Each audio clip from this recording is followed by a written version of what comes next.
Last little section of this chapter, we're going to talk about the creation of the Austro-Hungarian Empire. I know it's a long chapter, but we're pretty much through. Um, so, Going back to the end of the Austro-Prussian War, we know that Prussia defeats Austria, right? So that means that Austria is going to be in a weaker position. So now Austria kind of feels like it has to address some of the demands of all these ethnic groups in the empire. All right. There are a lot of different ethnic groups that have nationalistic aspirations that want their own autonomy, that might want their own separate country. We've talked about Hungary quite a bit.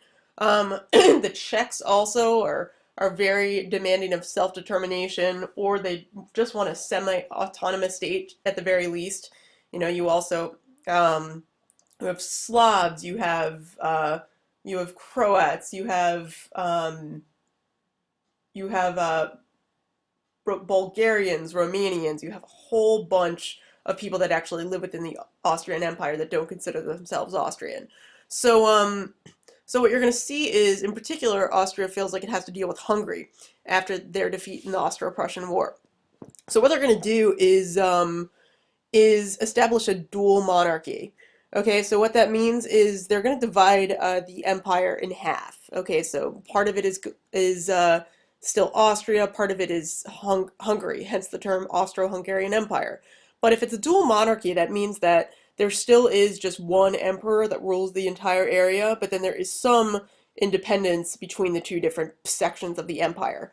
All right, so the Magyars in Hungary are going to gain virtual independence. Technically, they're not their own independent state, but they're able to have largely independent influence over their government.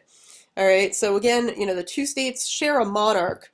They also share ministries for finance, defense, and foreign affairs, but everything else is controlled separately. And this is called Ausgleich, okay, which is a German word for compromise. All right, so ultimately, this compromise is what creates the Austro-Hungarian Empire. All right, so how does this work? Well, um, importantly, the Hungarians are going to have their own legislative system. So they have their own separate assembly. They also have their own separate cabinet and administrative system. All right, but again, the thing that they share in common is the monarch. Okay, now how do they get this deal? Well, ultimately, they guarantee that they will continue to support Austria's army and their imperial government. So, they still have allegiance to the emperor, and in the event of war, they're still going to send soldiers to the Austrian army. That's their way of compromising and gaining so much autonomy. All right, and what does this result in? All right, now this is interesting. What Austria is going to do is ultimately assimilate the Hungarians, the Magyars, and nullify them as a primary opposition group. So instead of the Magyars always kind of fighting against the Austrians to kind of gain independence, now the Austrians see the Magyars as part of their empire. Now, this is important because it's going to stop all these Magyar resistance movements, but it's also important because this means that other minority groups don't have that same sort of recognition. So it might sort of imply to these other minority groups that now the Austrians and the Hungarians are kind of teaming up with one another against all these other groups. All right, but it does lead to a more efficient government. All right, so that's an important positive contribution. So how do they manage the empire? So you're going to see that despite the fact that the Austrians made some concessions to the Hungarians, there's still a lot of tension that exists within this new empire. All right, so basically, the government, it's not integrated because there's so many differences among ethnic groups. One of the major issues was which language to use in the government as well as schools. So, the Austrians are going to push to use German, the Hungarians are going to push to use Hungarian, but ultimately you really can't be one empire if you're using so many different languages. So this is an issue that continues to cause tension between the Hungarians and the Austrians. Now, certain groups are going to try to, diffuse this national antagonism by stressing other things like economic issues, but this is ultimately unsuccessful, all right? The Hungarians are still definitely pushing their nationalist agenda, all right? So some of the things that the Magyars are doing is they're trying to push a lot of pro-Hungarian legislation. they want to limit the electorate. So I mean, ultimately, they really only want Hungarians to be able to vote, no other minorities within their country. And they also are continuing to push for separation from Austria. All right, so minorities within Hungary really still want their own independence. Okay, but this is interesting because in a lot of other instances that we've talked about in this chapter, nationalism was actually kind of a unifying force. Well, what we're going to see in Austria-Hungary is that nationalism actually serves to be divisive and one of the sources of weakness for the empire, and we'll see how that affects Austria-Hungary when we get into World War One. So there's actually a growth of anti-Semitism in Europe towards the late 19th century, and we have to first think about how the Jewish population actually experienced a lot of improvement at first, and why that might have reversed starting in the late 19th century. So just a little bit of a background about the expansion of some rights of Jews in different parts of Europe before anti-Semitism starts to kick back in. So during the French Revolution, 1791, the National Assembly votes for Jews to have equality under the law. Now, there's a little bit of an exception to this, though. You're going to see, despite the fact that the National Assembly votes for this, there is still going to be some anti-Semitism, especially during the Reign of Terror, right? You're going to see, ultimately, uh, you know, the the the radicals in the revolutionary government want to find someone to blame for going against the French Revolution, and sometimes they blame the Jews. We see that they tend to be scapegoated throughout history. So just because France, issues equality doesn't mean that it's absolute.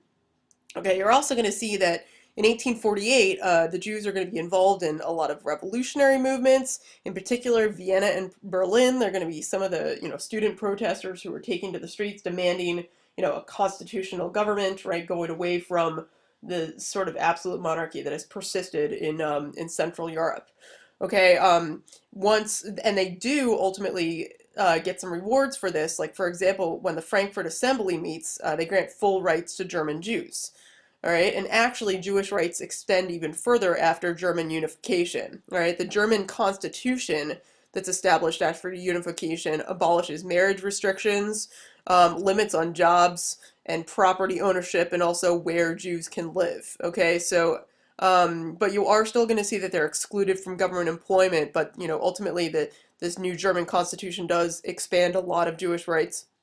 And by the late 19th century, you're going to see that Jews are able to achieve middle class status for the large part. So why anti-Semitism?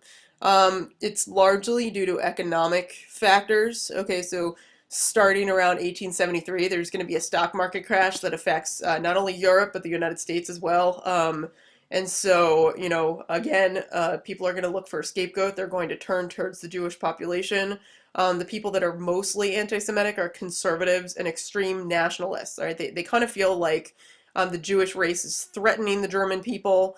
They also fear that the Jews are going to present economic competition that they're not going to be able to kind of counteract.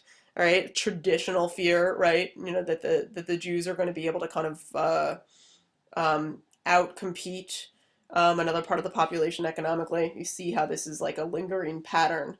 You're going to see actually political parties are going to start to form that are anti-Semitic in nature. Okay, and even certain representatives of the government encourage this. All right, so one of the most prominent ones is the mayor of Vienna, Karl Lueger. He actually encourages anti-Semitic rhetoric to spread in Austria. So you see that the government is definitely not opposed to finding a certain group to blame for some of the economic woes in Europe at this point. All right, but there are some reactions to it. Oh, one other thing, Russia, the Russians might have had it worse off because Russia actually never extended civil rights to Jews during this time. So, you saw in the previous slide, I talked about some improvements that might have gone backwards. Russia had never gotten to that point. But there are some developments, positive ones. The main one is the development of Zionism, which is advocated by Theodor Herzl. All right, so you guys probably are familiar with Zionism, but ultimately it's going to segue into the founding of the state of Israel, right? The idea that Jews should have this sort of independent nation to call their own. Okay, but also what you're going to see is that some Jews, because they are continuously persecuted, are going to actually leave um, Eastern Europe in particular, Central Europe in particular. So some of them are going to go to Western Europe. You're going to find a lot of Jews actually find safe haven in the Netherlands, for example, which has traditionally been a very religiously tolerant place. Also, the United States is going to be a popular destination for Jewish migrants. So this is arguably one of the definitely one of the less progressive parts of what we see happening in Europe at this time. We see, we did see a building of nationalism. We see an expanding of the electorate. We see a lot of things that look positive, but anti-Semitism is definitely, a significant exception to that, kind of a dark cloud in the rise of these nation states. Ultimately, they still feel like they have to kind of exclude a certain part of the population in order to feel like they're a solidified nation state. All right, so that wraps up everything for chapter 25. Definitely use these videos to help you study for your test. You're going to have multiple choice separately this time, and then you're going to have a DBQ on Italian unification that you do in class, and the multiple choice you're going to do on Juno. Okay, so any questions, please email me, see me after class, anything like that. Okay, thanks guys.